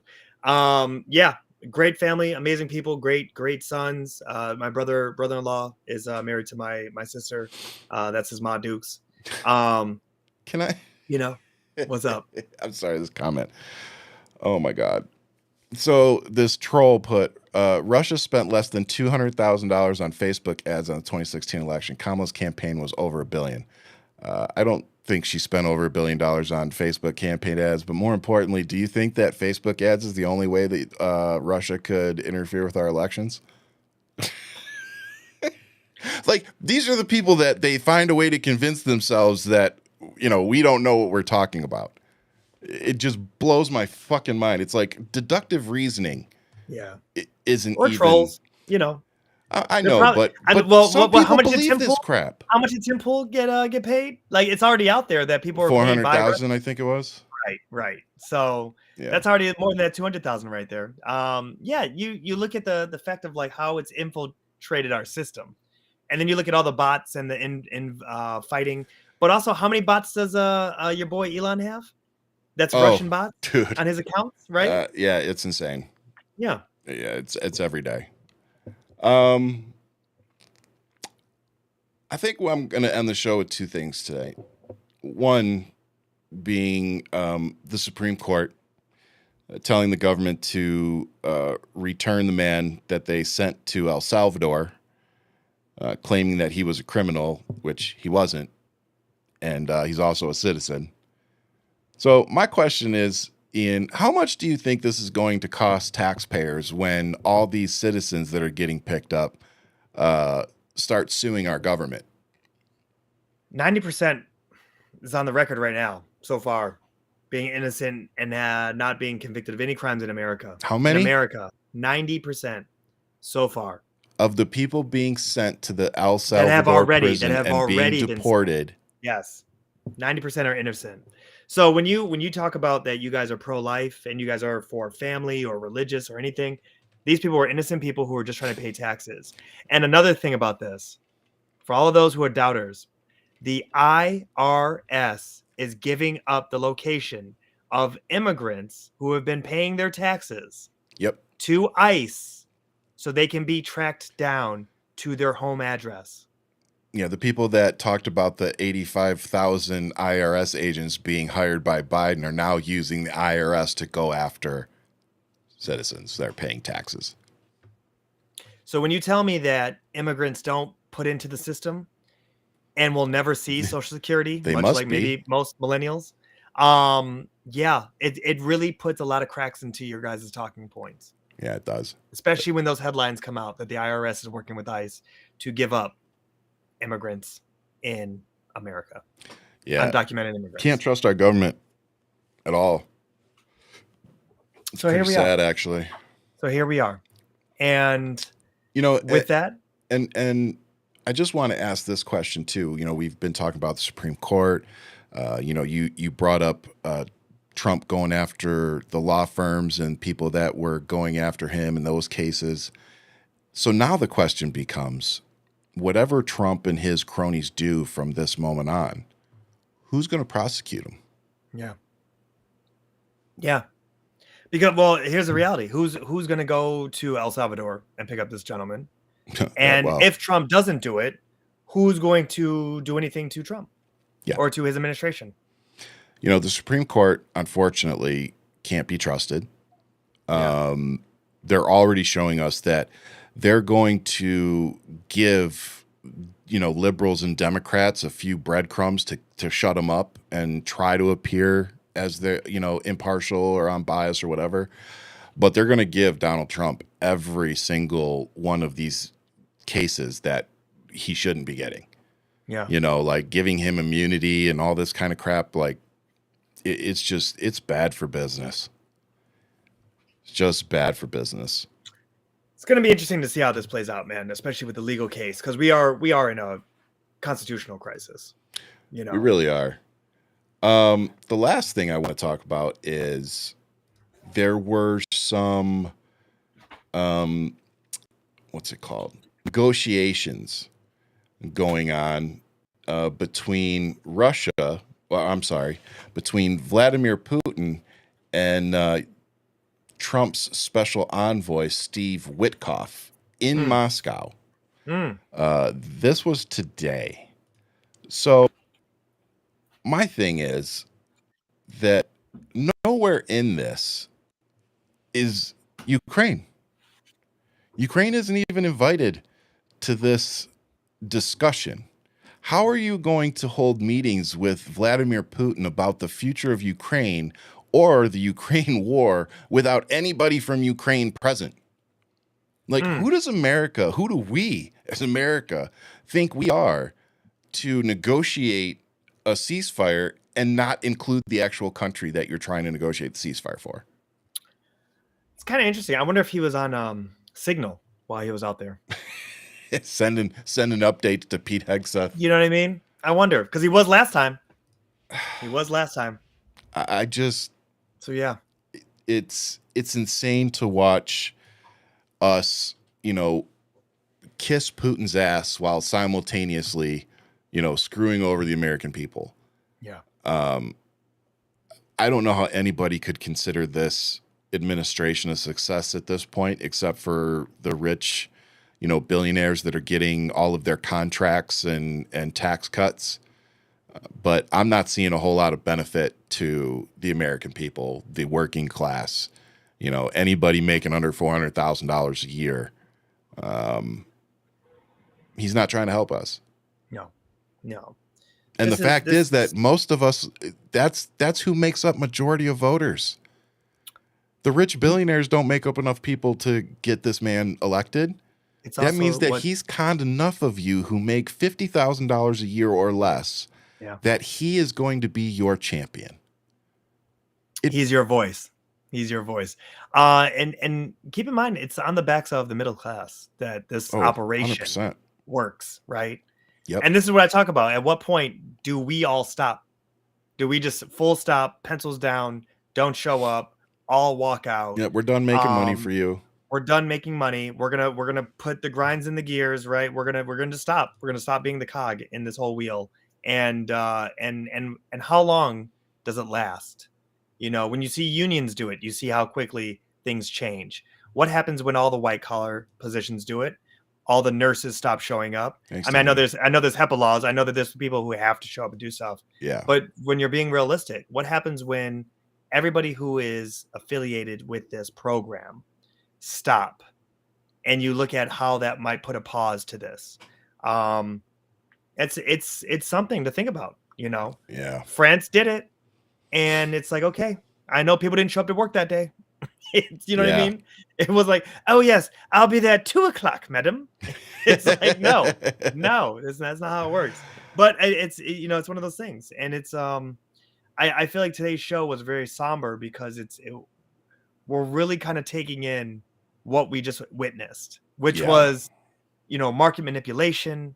It's the fact of people trying to make backhanded deals without even people being at the table to be there to speak on peace. Yeah. So you're not even there to just to negotiate your terms of Yep. surrender. So this is really just becoming now exactly what we thought it would be if Trump won.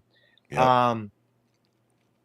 And it's not. It's tragic, man. But we'll It's keep tragic. fighting. We will be there. We will be on the front lines with We our don't have a community. choice. We don't have a Speaking choice. of front lines, we have a very good guest coming on the show next week. You want to fill us in? Yeah, this is exciting. Guys, I don't know how many of you have been paying attention to kind of what's happening, the rumblings that are out there. Let me just say this. If you have been paying attention to, it's called ETA.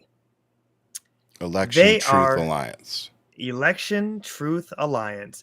They are, and this is who they are. The Election Truth Alliance is a grassroots nonpartisan organization dedicated to supporting election analysis, discussion, and peaceful action to highlight potential election manipulation, interference, and I can't even say it. Irregularities. Okay. Irregularities. I can get it. I can say it now. Irregularities in election results. So the ETA is going to come in and they're going to talk about their findings. And they have some findings about what happened in Pennsylvania. They have it for Arizona. They're looking at a number of swing states, and we have booked them. We've had this in the works for a couple of months now. And we told them that if they want a platform to discuss the data that they're finding, this is not 2020 election fraud. No, these people are looking at the math. They're looking at the data. They're looking at the results of what's going on or what happened during the 2024 presidential election. And from what their findings are already tallying up and telling us, there may be manipulation. So we really want to let you guys know that we are going to have people there counting the votes, looking at the data, going through the data thoroughly. And they're going to be here to discuss it with us next Wednesday. We're going to be on Wednesdays unless Ryan has any news for us next week that we're changing any other schedules. But we will be back Wednesday nights. We'll do Fridays from time to time if needed. But Wednesdays are our night. Wednesdays we will make sure is very pivotal with having guests. So if we ever have a guest, it's on a Wednesday night. But I will tell you right now, ETA, the Election Truth Alliance, is going to be here with us next Wednesday to discuss the data. I'm so excited about this. I called Ryan very eager about it today, and he goes, "That's good and all, but what about today's show?" And I said, "Okay, yeah. I was a little focused. I got you. So my ADD self is all over the place. No, but I'm very excited about this. I'm excited about it too because I hope more Americans want to hear from nonpartisan, nonprofit people that really, the only skin they have in this game is just the truth. Yeah. And that's what I think a lot of us, at least I know me, that's what I want. So this is an organization that was founded in 2024. Multiple individuals came together to share some independent data, analysis, and research into the results of the 2024 presidential election. So, yeah, what better place to hear it from than the people that are, in the trenches, really trying to figure out what the heck is happening. So That's definitely great. look forward to having them on next week. And with that, what's your positive for the week? Man, I started it with a show about being on paternity leave, being with my baby boy. But I got to give a shout out to my oldest son. We had a pirate fight. We had a pirate sword fight today. He looked me dead in the face and he said, I've been really good. I've been really good, Dad. Can we please pirate sword fight? And I just said, like, how can I not? Right. And so he has my big ass tumbling all over the couch, on the floor, rolling around, and he's really good. I have to give it to him for being so young. He understands. He has a great physical intelligence about him. He understands Yeah. how his body moves, how he works. He's much like a athlete or a dancer. He understands how to move. Yeah. And so he's really good at fighting with a sword. And so I just see the biggest joy in his face. And when you talk about the most pivotal moments of like the development of them, Yeah. these are those moments where I go, how can you not like champion this right now? So my positive is sword fighting with the 3-year-old. It's a great time, man. I'm having a blast. This is really a lot of fun. Nice. Minus having to put it aside to get to work. But it's been a lot of fun for it to be either toddlers or you. That's my life right now. That's a reality. And they act very similar sometimes. Lines are blurred. Lines are blurred. Oh my God, that's funny. Man, what's mine? I think probably watching my son really kind of come into his own on the soccer field. I just like we've been practicing this week and we have a game at 8 a.m. tomorrow. And I just feel like, he's finally starting to pick up on, the drills and passing. And, he's always been really good at defense, but now he's starting to get good at moving the ball down the field. And so it's just cool watching him evolve and get better at the game and make friends out there. He's got a kid that they're pretty good buddies now. And so they're starting to talk like, outside of soccer, which is one of the biggest reasons we got them into this is so that the kids can, because a lot of, we do virtual school with the kids. So, why they have class every morning and they have their classmates and all that stuff. It's, it's all virtual. So, we've been really working hard to find things for them to do outside of the house. And, we've been coaching soccer now for 4 seasons. And it's just nice seeing the kids, build those relationships and friendships and have fun but also develop new skills and things like that. So it's just like you said, kind of like what you just said, it's just great being able to sit back and watch, the kids grow up, and come into their own. It's everything. It's beautiful to just be in this, this, because we understand that, yes, we are a small piece of their life, but it has the most impact. Right. Oh, for sure. And it's one of those things where, and I say small pieces because we're not their life. Like we do shape them, but in the end, they are going to become their own people and do their own thing. Yep. But it's like, it's these moments that really kind of set them up for success or failure or failure or a good therapy session. My dad used to beat my ass with a pirate sword. Like, I mean, that's going to be like his story. Yeah. Right. Exactly. Be like, that wasn't how that went down. He said it was fun. Yeah, he was kicking my ass with this plastic thing. It's like, man, it's just like you said, that relationship though that I had with my old man, like it's just not replaceable. Right. And losing it at the time that I did, at 25. There was a lot of times I wish I had him there to just kind of guide me and help me because he was one of the only people I think that really understood me. Right. So yeah, those relationships matter. And I think that's why I focus so much on being as present as I can be, in the kids' lives. And, some days I fail and, but most days I think I do pretty good. And, I think for me personally, the proudest thing the thing I'm most proud of, I should say, is that I have tucked my kids into bed every night since they were pretty much babies. Yeah. And I love the fact that they're going to get to grow up and know that their dad was there. Because let's face it, not a lot of, a lot of kids out there don't get to spend that much time with their dad, or their parents, because they're out working, they're out Right. doing what Right. they got to do. The And, rat race is real. exactly. And Yeah. my life has just taken a turn where I've had to build a life where I stay at home. Yeah. And so it's great. I love it. And it's a blessing, man. Wouldn't give up that time, man. I wouldn't give up my time with my kids for anything.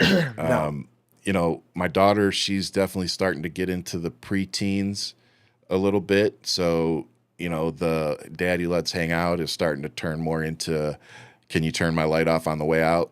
Oh, yeah. Kind of thing. Oh yeah. But yeah, no, it's I all love good, it. man. It's a joy, and then, Ryan, it's great to grow old with you in this, this adventure. Oh, I love it, dude. This is a lot of fun. I know that we get a lot more time now to talk with show prep and also post production, and I really cherish those moments with you, which is why I say it's blurred lines, right? It's between bottle feeding and sword fighting, and then talking to you, it's always a good time. I want to give a special shout out to Fred Petty, man. You want to talk about a gentleman that lights up a room?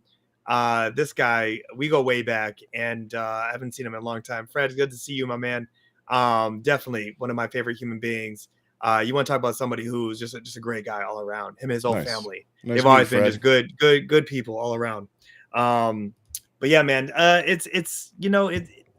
again, we're here to build community, guys. Yep. This is the part where we have to challenge the current norms, and make sure that we understand that this cannot be normal. Yeah, we can't normalize this. We can't normalize any of this, and it's one of those things that we sit here and we got to figure out, because we know there's so many great people in this world. Yep.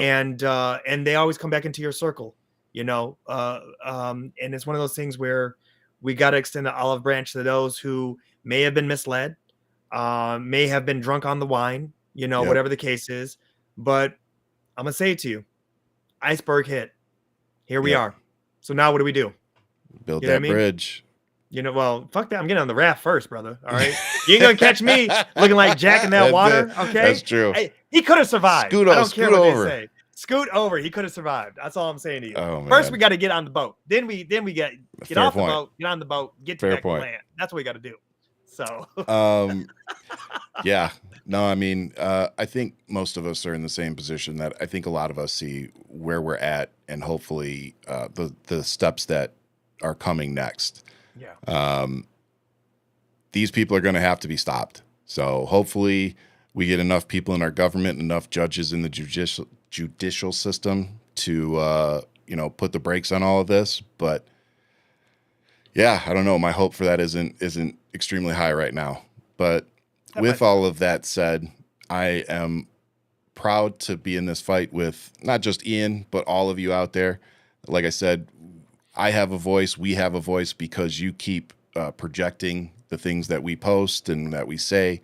So as always, thank you so much for helping us, supporting us, amplifying everything that we do, and even our haters. We love you too.